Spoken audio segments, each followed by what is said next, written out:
Naitwa Mariam Juma Mtemvu, ni diwani wa kata ya Temeke. Hapa tulipo tuko kwenye barabara inaitwa Dr. Umari. Barabara hii ilikuwa ni barabara korofi, barabara hatarishi, barabara ambayo ilikuwa ina mashimo makubwa. Na kipindi cha mvua ile changamoto inaongezeka kwa sababu yale mashimo ni makubwa, kwa hiyo ajali zilikuwa ni nyingi za watu wanaopita kwenye miguu, lakini pia na watu wa bodaboda, bajaji, magari yanazama, mengine yanagongana. Kwa kweli ilikuwa ni mtihani, mara kwa mara unasikia matukio mbalimbali kwenye barabara hii. Kwa kuwa nilikuwa nina nia ya kugombea kata hii ya Temeke, niliibeba hii changamoto moja kwa moja, nikaijengea hoja kwenye halmashauri.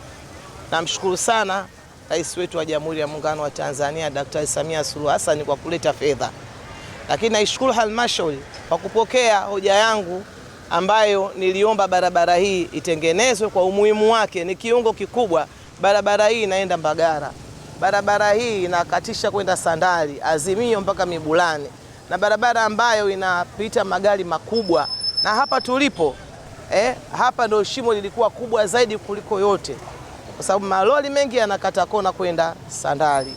Na wananchi wangu wamekuwa wavumilivu, kwa sababu niliwaambia mradi utakamilika ndani ya miezi 6, na ni kweli umekamilika, lakini mwezi mmoja tulibaki kuto kuifungua kwa sababu hapa tuliweka zege ambalo nataka likamatane na chini, kwa sababu yale malori tungeruhusu kabla mwezi mmoja angefanya lile shimo likarudi upya na ikaonekana kama kazi haikuwa nzuri.